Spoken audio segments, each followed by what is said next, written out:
Hi guys, it's Lily, aka Jennifer Diaz is a trans girl, and I'm continuing with the 30 Days of Pride videos. And I was going to go over a few things that happened yesterday, but today's question actually does kind of include what happened yesterday. So, thoughts regarding inner turmoil about your sexuality or gender identity? Did you have any? Did it escalate to self-injury or suicidal thoughts?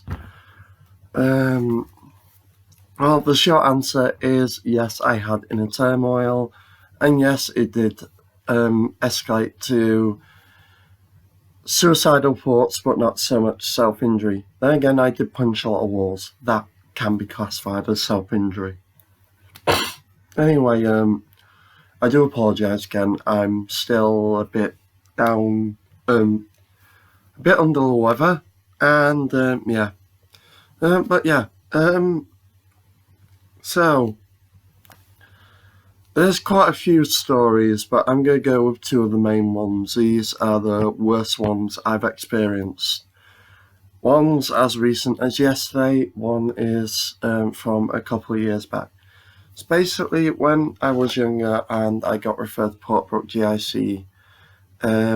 I was going to my appointments and that, and I got my first appointment at 18 on my 18th birthday, as I said in an earlier video, and it felt great at the time, but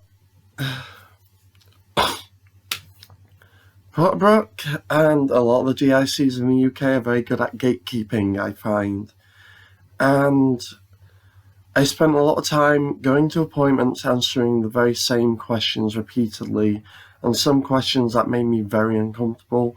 Like, for example, I had a psychosexual therapist because, like, when the GIC system, you don't get what Americans and some other countries call a gender therapist. I think we do have gender therapists in the UK, but the GIC system doesn't work on that. We get a therapist, we get a psychosexual therapist. In my case, I got a occupational therapist, I got an image consultant, but like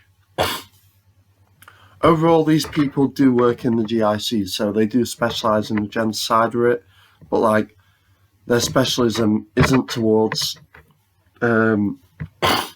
basically they're not gender therapists, they're just work in that sector of the NHS. Anyway, yeah, the psychosexual therapist used to ask me things like, did I masturbate? How often did I masturbate? How did I masturbate? Questions I really did not feel comfortable answering.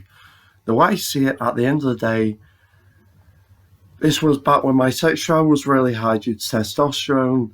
I was going to say I was a human being. I still am a human being. At the end of the day, as a human, I have not as much anymore, but like, let's just assume all humans have sexual urges. I know that's not true, but just on the assumption most humans have sexual urges. I'm a human being, I have sexual urges, of course I'm going to masturbate. So yeah, I just felt like you knew the answer, so why are you asking me? Anyway, after a while of this, it was getting towards my 20th birthday. Do I have a tissue in here? No, I do not. I was getting towards my 20th birthday, and basically, one second, I'm going to pause this video just while I get some tissue because it's really annoying me. Well, didn't you know, as I get some tissue, I realise there's a roll right down here.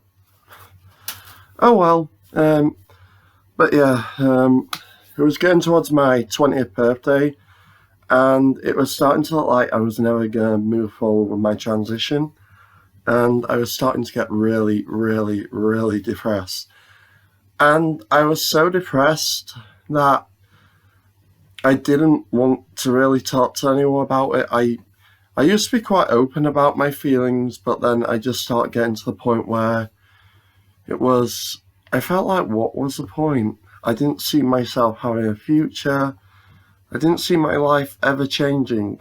And I withdrew from pretty much everyone. And my plan was on my 20th birthday, I was going to kill myself. I didn't decide how, I just knew I was going to do it. And literally 2 days before my 20th birthday was when they told me they were going to consider me for hormones. I didn't go on to hormones till February the next year after that, but just at least knowing there was a light at the end of the tunnel gave me a reason to live.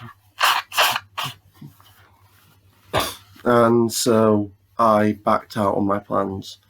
But I was in a point where I was literally hopeless. I mean, that day I went for my appointment 2 days before my 20th birthday. I just went, not really expecting anything to change. When she asked me questions, I was just like, just giving her the answers I felt. Well, I was giving her answers like, I'm fine and stuff, just lying about my feelings, how I was feeling. Make out I felt better than I was. And I really didn't. Anyway, so yeah, a more recent story of inner turmoil is social transition. So the reason I struggle with social transition is I have a massive issue with anxiety. But I'm kind of in a position right now where on the one side I've got my depression, on the other side I've got my anxiety. Both are relatively unbearable. So I'm getting more and more depressed because I feel like I'm not being myself as much as I should be. And then on the other side, being myself causes me an immense amount of anxiety. So, and typically I've found it easier to deal with my depression than I have with my anxiety. So it's a balancing act between the two. And right now, I feel kind of stuck between a rock and a hard place in terms of my social transition. And like, while I am now just deciding to go into jumping into the making myself ridiculously anxious, it's still a scary idea. And then it's not the only issue on my mind at the minute. I mean, as you guys know, I suffer with brittle asthma, and that can also be impacted by my depression. When I feel depressed, it normally feels a lot worse. And like, it's impacted by the weather quite a lot as well. Weird as it may sound, I have a mild allergy to water. It's called aquagenic urticaria. And basically, I can have water where it's mixed with something else, but I cannot have pure water. It makes me, my allergy is only mild, it just makes me very sick. But my auntie Debbie, she has a severe allergy to water, and she actually has to have a special shampoo she has to put on before she goes in the shower, which is an awful thought. I actually have a story about this. This is a story about me. I once had a shower, and like, I don't always have a massively bad reaction. Sometimes I have massively bad reactions, other times I don't. It just, I really don't know what it depends on. It just, sometimes it doesn't happen, sometimes it does. Like, for example, when I was a kid, I used to love swimming in swimming pools, and like, sometimes I don't get an allergic reaction, sometimes I do. And yeah, I had a shower, and then like, I came out of the shower, and my legs were red raw. They felt like they were on fire. And I sent my ex-girlfriend Elvira a picture, and she was just like, Jesus Christ, what have you done to your legs? I just sent her a message back, I just had a shower. And like, my legs were literally on fire. Well, not literally on fire, figuratively on fire, but it was just like, ow! But yeah, so yeah, it can be unpleasant. But like, because I have this mild allergy to water, water vapour is the trigger for my asthma. So humid days are particularly bad for me because they set off my asthma. I live in the United Kingdom. We have a lot of humid days because we're a bloody island. Which, yeah, it's not great. And yeah, especially during winter, my asthma gets quite bad due to the fact that the humid weather, and it does cause me to have pretty bad periods where my asthma keeps me off. February is one of the worst periods for me. And because I work in 0-hour contract jobs, I don't get automatic right to statutory sick pay when I'm off ill. And lately, for the past 3 years, when I have been ill, I've ended up turning to credit card companies and that. And while I'm earning full time, my debts are manageable. When I'm not earning full time, which happens because my asthma, then my debts become unmanageable. And it's left me in, well, yesterday it was looking like a 1,400 quid shortfall for the year.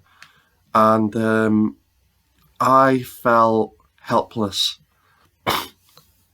on top of my gender identity stuff and that. Like, for the first time in my life, I say first time in my life. Well, like, when I was 20, when I was going to my 20th birthday, I never planned how I was going to commit suicide. I just knew I was going to do it. But like, yesterday, I actually started having, one second,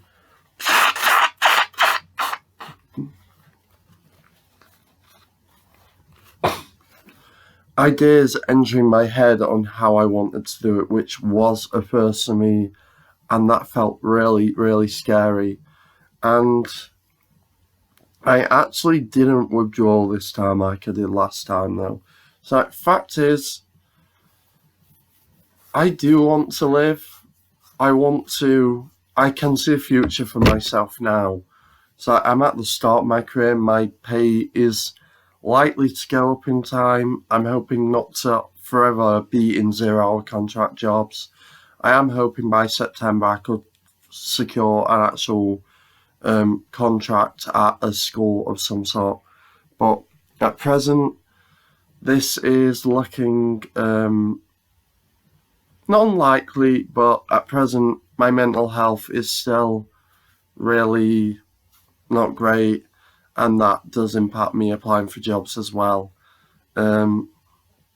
And I just ended up in quite a state yesterday. I was kind of in a position where I did want to kill myself, and I ended up talking to my best friend Casper, because, like I said, I don't want to die now, so I did try and seek support, and he's offered to help me out a bit financially, which is great, and that's brought it down to being a 900 quid shortfall for the year. And I absolutely love Casper. He's an amazing friend, and I don't know what I'd do without him. But yeah, I ended up in quite a state yesterday, and I have got a fundraiser going just to get me about that £900 that will help me get to at least September, and then things can hopefully get better from there. I will put a link in the description to this video, and yeah. But yeah, they're the 2 points of inner turmoil I've had.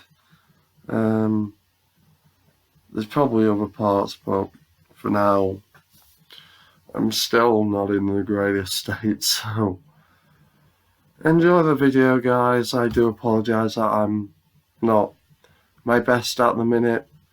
Hopefully things get better soon. Goodbye.